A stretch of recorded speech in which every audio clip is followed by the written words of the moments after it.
All right, friends. Well, I'm coming at you not straight out of Compton, but straight out of left field with this one. Much like I was hit straight out of left field with this one. Album review for an album called Birds in the Background by Andy Diamond and the Wholesome Omens Max Roes. Yeah. So I'll tell a quick story as to the fun little path of fate that brought me to this moment right here. You guys probably remember my reaction to an album called Whole Lotta Red. It's my biggest video by far. That was kind of my own little lightning in a bottle moment where it just so happened that album was blowing up real big at that time, and it just so happened I was the perfect fish out of water experience for the reaction video, and that blew up, which was super cool. And in that process, I crossed paths with another person on YouTube called Scout with a 6. He does these really cool video edit things and puts music in and stuff. And he hit me up. He's like, "Hey, man, loved your reaction. Can I do an edit with you?" I'm like, "Of course, man. Yeah, go for it." So he posted it up, and I loved it. I thought it was super awesome, and it was just a super cool experience for me personally. And actually, I don't know if I ever told anybody this, but I made him a painting. I sent him a painting with his name Scout with a 6 on it, and he really enjoyed that. He sent me pictures back. It's up on his wall and all this other stuff. It was cool, right? Neat experience. And I think we actually even, have messaged somewhat here and there, since then. Not a whole lot, but every now and then. And I just get this email from him out of the blue, like, "Hey, Bob, what's going on? This, that, and I got this album I want you to check out." Okay, not uncommon. This happens a lot. Not for a reaction, but just a listen, just a feedback. He knows this other guy. He put all this time into this album. Of course, this is Andy. And I just want you to check it out, and if just share your thoughts, see what you think. I'm like, okay. And sometimes I can do that, sometimes I can't. It all depends on my schedule, what's going on, and it just so happened I can. So it's like 4 in the morning, and I get up. I'm like, oh, because I wake up super early.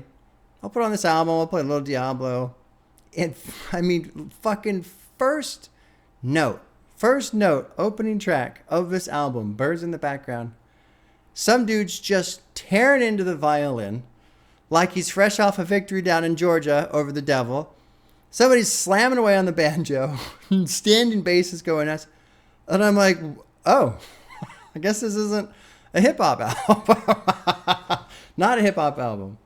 And it very much caught me off guard. I wasn't ready for it. So for those of you who haven't figured it out, this is a bluegrass album, not a hip-hop album. And the opening track is called Cold Beer. And it's fantastic. I mean, it's such a love song to cold beer that even MF Doom himself would be proud that there's only one beer left, because thank God it's cold beer. Like just banging through this song. Like, wow. And then the next track is called Dark Black Coal, and it just goes full bore, slam on the brakes. Just a dude with his guitar singing from the heart to the soul. Same thing with track 4, which is Nose on the Grindstone. That's my favorite song off of this little album. It's only 9 songs, 29 minutes. And so I've just landed in the middle of this bluegrass album from this guy, Andy Diamond. He made most of the album himself. He played most of the instruments by him on his own. He learned how to play them.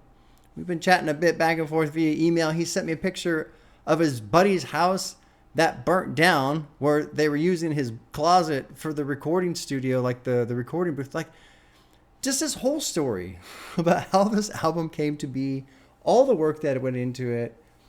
And it's an incredible thing. And for me, I don't listen to like a lot of bluegrass. I don't know, I guess you would consider Mumford and Sons bluegrass, maybe Lumineers. They're more like folk, I suppose. I mean, I like that kind of stuff. I just don't listen to it a lot. But this album specifically, the songs that I would essentially call blues songs, Dark Black Coal, Nose on the Grindstone, those two are just phenomenal songs, especially Nose on the Grindstone. And it pairs off really well with another song called Peace in the Pine. So basically you've got 2 songs, some references to a father who's working in the mine, and it's backbreaking work, and you're trying to do it to support your family, and you're hoping your kids can do better, and warnings of this kind of life and how it sucks you in and you can't get out type of a thing. And so if you live in the hip hop world and you're going to venture off into this album, it's definitely going to be a culture shock to you, but I highly recommend it. what's so great about those two songs is they're paired with this other one called Peace in the Pines, which is essentially a funeral song. But it's this beautiful matching of, yeah, sometimes life is hard and it's rough, and you work and you work and you work, and maybe it doesn't feel like you're getting anywhere, and maybe your back's all fucked up and you're hooked on pills and whatever. But in the end, when you die, you just want your dog there, and you're happy your buddies were with you and you had a great time, and it's friends and family and love, and it's just this wonderful experience, even if sometimes it's hard. So great pairing between those three songs. There's another one called Blood into Wine, which is just this great little banger, only 2 minutes.